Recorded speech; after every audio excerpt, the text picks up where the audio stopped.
السلام عليكم ورحمة الله وبركاته. معاكم باشمهندس مصطفى، فريلانسر في مجال ال NLP. إن شاء الله النهاردة هنتكلم إزاي نعمل شات بوت. هنا الجوجل كولاب بتاعنا. وهنا عملنا بيب انستول الأوبن اي اي أو المكتبة اللي احنا بنجيب منها المودلز بتاعنا. وهنا بنعمل امبورت لليوزر داتا عشان نعمل السيكريت كي. طبعا اتكلمنا عن السيكريت كي في الفيديو اللي فات، فأنصحك إن أنت تشوف الفيديوهات اللي فاتت طبعا. وهنا نفس الكود بتاعنا اللي استخدمناه في الفيديوهات اللي فاتت، هو ان احنا دخلنا في البلاي جراوند، عملنا رساله في السيستم، وهنا في اليوزر والاسيستنت، وعملنا فيو كود وخدناه كوبي، وبعد كده حطيناه في الكولاب بتاعنا. حاجه بس مهمه انا عاوز احطها، هي طبعا هي دي من اساسيات البايثون، هو ان انا بدل ما ادخل الرساله هنا كانبوت كل شويه، لا احنا ممكن نعملها في فاريبل بره وندخل فيه التكست. تمام. وبعد كده بالشكل ده او بالطريقه دي نقدر ناخد نسخه من التكست ده نحطه في المكان ده كانبوت يعني. بس ممكن نعمل ران بعد كده ونشوف الإجابة بتاعته. بقول له how are you. بيقول لي هنا I am just a computer program, I don't have feeling but I here to help you. how can I assist you مصطفى. تمام، يعني إجابات منطقية برضو إن هو تشات بوت ما عندوش أي إحساس. نيجي بقى هنا على الجزء المهم اللي إحنا عاوزين نتكلم عليه، هو الفانكشنز. الفانكشن دي باختصار يعني هو ان انا معايا مثلا صندوق بحط فيه خطوات او استبات. الاستبات دي ممكن استخدمها كذا مره كذا مره في اي مكان. هو الصندوق ده ممكن تعتبر ان هو اللي هو عدد لا نهائي من النسخ، نقدر نستخدمه في اي مكان. فهنا مثلا دي فانكشن بتعمل ابديت تشات او بتحدث لي الذاكره او الشات بتاع الموديل، وهنا دي فانكشن بتعمل الجي بي تي ريسبونس او بتخرج لي الاجابه على طول بتاع الموديل. فهي دي الاستخدام بتاع الفانكشن ده، هو ان احنا بنستخدمها كذا مره في اماكن مختلفه بنفس الخطوات اللي احنا حددناها او بنفس الاستبات اللي احنا حددناها للموديل. تمام. مبدئيا هنا كده عملنا ليست اسمها مسجز، دي فيها اي مسج، يعني ممكن نحط هنا في السيستم اي حاجه احنا عاوزينها، وهنا اليوزر ده كمثال بس للتوضيح. فهو هنا بقى ايه المعنى من الابديت شات؟ هي بنستنى منها ثلاثه انبوت، او الفانكشن دي بتاخد ثلاثه انبوت، مسج ورول وكونتنت. بنقول له هنا مسج دوت ابند، يعني ضيف لي في الليست اللي هي اسمها مسج دي، ضيف لي فيها الكلام اللي هدخله لك ده. تمام. هتضيف لي ايه؟ هتضيف لي هنا اول حاجه كلمه رول زي ما هي موجوده، والانبوت اللي احنا هندخله سواء بقى يوزر او اسيستنت او سيستم، بس هو هينحصر يعني ما بين اليوزر والاسيستنت. طبعا الكونتنت اللي احنا هندخله اللي هو الكلام اللي هيكون زي ده، ايا كان بقى الكونتنت اللي احنا هندخله. فدي كده وظيفه الفانكشن اللي هي اسمها ابديت شات. هي فانكشن مهمه طبعا وهنستخدمها تحت كتير. وبعد كده بنقول له ريتيرن المسج او رجع لي المسج بعد ما ضفنا فيها الانبوت ده، سواء انبوت او اوت اللي هو كيوزر او اسيستنت. نخش على الفانكشن الثانيه اسمها جيت الجي بي تي ريسبونس. بتتوقع ايه بقى كانبوت؟ بتتوقع الرسائل دي او المسج اللي هي داخله لها بعد التحديث. تمام. فبنقول له هنا نفس الكلام client to chat completion dot create، اللي هو نفس الكلام اللي فوق هنا، نفس الكلام اللي فوق هنا، بس بدل ما ندخله او بدل ما نحط المسج دي بالطريقه دي، لا بنحطها كهيئه ليست بتكون داخله له كمتغير يعني. تمام. وهنا طبعا بنحدد الموديل وبنقول له هنا المسج هو اليوزر دخله، او اللي اليوزر بعد التحديث، او المسج بعد التحديث. تمام. وبنقول له طبعا هنا ريتيرن الشات تشويس، نفس الكلام اللي فوق بالظبط اهو. كلام سهل جدا وبسيط. فدي كده وظيفه الفانكشن. تاني وظيفه الفانكشن دي هي انها بتعمل ابديت للشات، او انها بتضيف الرسائل الجديده سواء انبوت او اوتبوت اللي اليوزر دخله او مثلا الموديل خرجه، بتضيفها تاني في الليست اللي هندخلها تاني للموديل عشان تكون الذاكره بتاعته. وده كده وظيفه الفانكشن دي، هي انها بتطلع لي الجي بي تي ريسبونس. بتطلع لي الجي بي تي ريسبونس بدل ما اعمل الكلام الكتير ده كله. لا، هي احنا ممكن مثلا نكتب السطر ده بس ونستخدم الفانكشن كلها. فدي كده المميزات بتاعه الفانكشن. نخش بقى في الشغل المهم بتاعنا، او الحاجه المهمه اللي احنا عاوزين نشرحها ازاي نعمل تشات بوت باستخدام البايثون. اول حاجه احنا هنعمل هنا وايل ترو. وظيفه الوايل ترو عموما يعني هو ان عباره عن لوب بتفضل شغاله طالما احنا ما دخلناش لها كلمه معينه احنا اللي بنحددها عشان تقفل عليها. يعني ايه برضو؟ هنا دي كده وايل ترو، ده الجزء الخاص بالكلمه المعينه اللي بتقفل عليها. فانا مثلا هنا بقول له اف اليوزر انبوت كان اكزيت، اي كلمه معينه احنا نختارها مثلا. بنقول له هنا end the chat او اطبع لي الجمله دي، وبعد كده بريك او اقفل الوايل ترو دي. تمام. هي دي كل وظيفتها، هي انها بتفضل شغاله او تفضل مستمره زي اكننا بنعمل تشات بالظبط. فاكيد الشات مش هيقف في نص الكلام، لا هو هيقف لحد ما احنا نقول له اقفل مثلا او ستوب وهكذا يعني. فهنا كده هنستخدم الفانكشنز هنشرحها بالترتيب. هنا الليست بتاع المسج زي ما احنا عارفين. هنا بنقول له برنت المسج عشان اوضح لك بس او اشرح لك ايه اللي بيحصل جوه المسج ده. بعد كده بقول له هنا بعمل فاريبل اللي هو اسمه يوزر انبوت، ده بياخد ايه؟ بياخد انبوت يعني اليوزر بيدخل انبوت او مكان بيظهر لي تحت هنا بكتب فيه الانبوت عشان يتخزن في الفاريبل اللي اسمه يوزر انبوت. وطبعا هنا الوايل ترو بتمشي بالترتيب او بالخطوات اللي احنا حاطينها كده، يعني مش هينفذ حاجه قبل حاجه، لا هو بيمشي بالترتيب. بعد كده بقول له هنا المسجز دي بقول له اعمل لها ابديت شات. بنستخدم بقى الفانكشن اللي احنا عملناها فوق اللي هي ابديت شات. ممكن تعتبرها انها بتحدث الذاكره، او بنضيف بقى الانبوت اللي اليوزر دخله او الاوتبوت اللي الموديل خرجه وبنحطه في الذاكره بتاع الموديل عشان يكون فاكر الهيستوري او الكلام اللي احنا قلناه قبل كده بيتكلم عن ايه. يعني مثلا قلت له انا مصطفى او اسمي مصطفى، وجيت تحت في الاخر في اخر الشات قلت له اسمي ايه، فاكيد لازم يعرف او يكون عنده ذاكره انا اسمي ايه. فده كده الغرض او الميزه من ان احنا بنعمل فانكشن او بنعمل الوايل ترو دي. فهنا بنستخدم الفانكشن بتاعت ابديت شات، وهنا بندخل له الليست بتاع المسج دي ايا كانت هي ايه، وبعد كده بنقول له الرساله اللي هتدخل لك دي خلي بالك من اليوزر. تمام، يعني هنا ليه؟ لان هنا بناخد اليوزر انبوت ده بنحطه في الكونتنت، وهنا مكان الرول بنحط يوزر. لو تاخد بالك هنا بنفس النظام ده، يعني هتلاقي الجمله هنا مثلا هتتحط ازاي؟ هيتحط هنا رول وجنبه هيتحط يوزر وجنبه هنا هيتحط كونتنت وهنا هيتحط اليوزر انبوت او الكلام اللي اليوزر هيدخله كانبوت. بعد كده هنا هنستخدم الفانكشن الثانيه اللي هي اسمها الجيت جي بي تي ريسبونس. طبعا الفانكشن دي اللي هي دي بتطلع لي الاجابه بتاع الموديل. يعني انا كده بعد ما دخلت له الليست بتاع الهيستوري زائد الانبوت اللي اليوزر دخله، هدخله كمان ايه؟ هدخله هنا المسج كلها على بعضها، وبقول له هنا اعمل لي او طلع لي الاجابه بتاع الموديل، وهنا هنخزنها في فاريبل اسمه موديل ريسبونس ايا كان بقى اسم الفاريبل ايه. بعد كده برجع اعمل ابديت للشات تاني، بستخدم الهيستوري تاني، بقول له ضيف لي الاجابه بتاع الموديل او الناتج اللي الموديل خرجه حطه لي كمان في الذاكره او في الليست اللي هتدخل الموديل بعد كده. بقول له هنا هنستخدم الفانكشن اللي اسمها ابديت شات، وبتاخد هنا الليست بتاع المسج، ونقول له هنا في المره دي بقى بنستخدم اسيستنت. ليه؟ لان في الحاله دي اللي هيكون داخل له او اللي هيتحط له رساله هتكون ايه؟ هيكون دي اجابه الاي اي او الموديل خرجه. بعد كده بنحط جنبها ايه؟ في الكونتنت هنحط الموديل ريسبونس.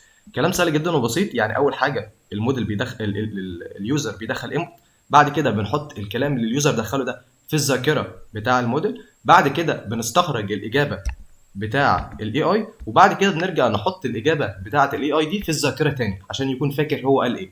فهي خطوات كده بسيطه بتتحط بالترتيب عشان الموديل يكون قوي ويكون عنده ذاكره ويقدر يفهم الكلام اللي قلناه ايه قبل كده. الموضوع جدا سهل وبسيط. في الحاله دي احنا ممكن نختبر الموديل بتاعنا. ندوس بس هنا رن. اول حاجه عملها طبع لي المسج، لان انا قايل له هنا برنت المسج اللي هو الجزء ده، المسج اللي انا دخلتها له في الاول هنا كجمله ابتدائيه او ككلام ابتدائي، مستني مني انبوت عشان ادخله له، وبعد كده هو يدخله للموديل عشان يعمل له بروسيس ويطلع لي الاجابه. فانا ممكن اساله سؤال مثلا اقول له هو از ايلون ماسك مثلا، دوس انتر.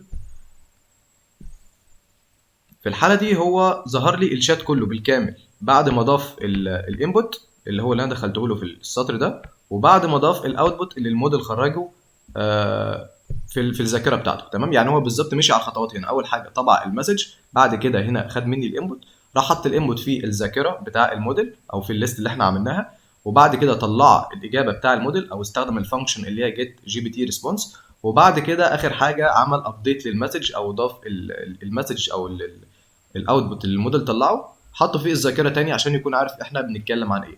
فانا ممكن اساله سؤال بقى اتاكد هل هو عارف الكونفرزيشن قبل كده ولا لا. ممكن اقول له what was my previous question.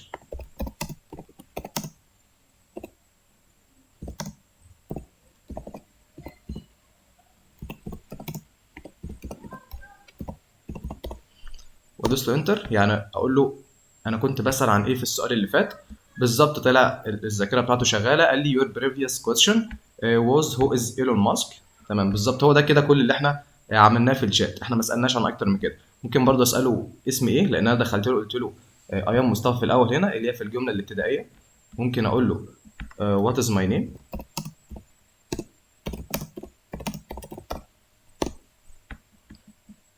تمام، في الحاله دي قال لي your name is مصطفى how can I assist you مصطفى.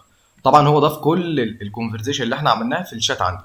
فده كده معنى ان احنا نعمل تشات بوت. في الحاله دي مثلا عاوز افصل التشات بوت، احنا عندنا الجمله اللي هي اسمها اكزيت، ممكن تقفل لنا التشات بوت خالص. نقول له مثلا هنا اكزيت برضو. في الحاله دي طبع لي الكلمه اللي هي قال لي end the chat، وبعد كده الموديل وقف اهو. تمام، فكده الموديل بتاعنا شغال تمام.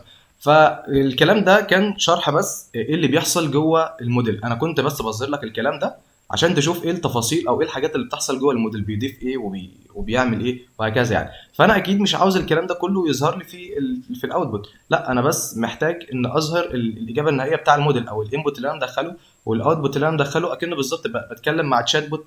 ففي الحاله دي احنا ممكن مثلا نوقف الجزء ده من الكود ونيجي تحت الريسبونس نقول له مثلا هنا print الريسبونس، print الموديل ريسبونس.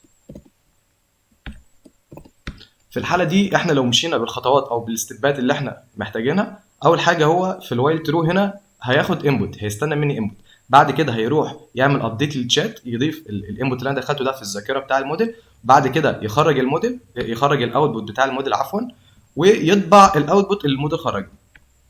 بعد كده يرجع يضيف الاوتبوت اللي الموديل خرجه في الذاكره عنده، ولو عاوزين نوقف الموديل او عاوزين نوقف الشات نكتب له اكزيت. في الحاله دي نعمل الشات بتاعنا بالظبط، نقول له مثلا ايه هو از ايلون ماسك، ممكن نسال اي سؤال تاني يعني مش شرط ايلون ماسك. نقول له وات از ماي نيم.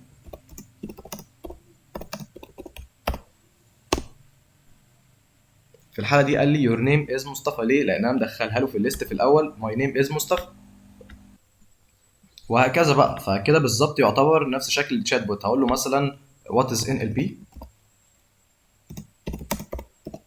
ونشوف الاجابه بتاعته بالظبط اكنه تشات بوت بالظبط. قال لي ان ال بي ستاندرد فور نيورال بروجرامينج. في الحاله دي هو ما جاوبهاش صح، الاجابه دي مش مظبوطه. فاحنا ممكن مثلا في الحاله دي لو لقينا الاجابه مش مظبوطه ممكن نعلي بقى قوه الموديل. فكويس ان الجمله دي ظهرت لنا. ممكن مثلا نغير في الموديل هنا، نستخدم الجي بي تي 4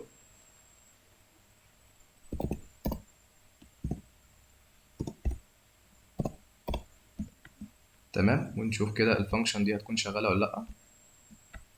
نوقف بس الموديل نعمل له اكزيت. تمام كده الموديل بتاعنا وقف. هنا الفانكشن تمام. طيب نعمل هنا ران تاني. ممكن اقول له هنا تاني نفس السؤال what is NLP.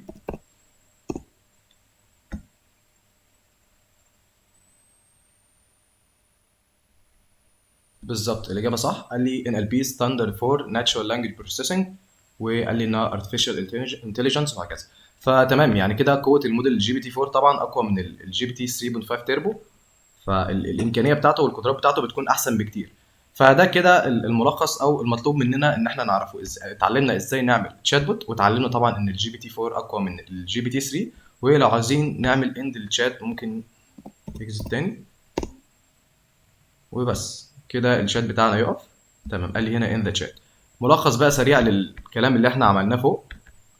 اول حاجه عملنا انستول للاوبن اي اي، وبعد كده جبنا السيكريت كي بتاعنا من المكان اللي احنا عملنا فيه السيكريت كي طبعا من الفيديو اللي فات.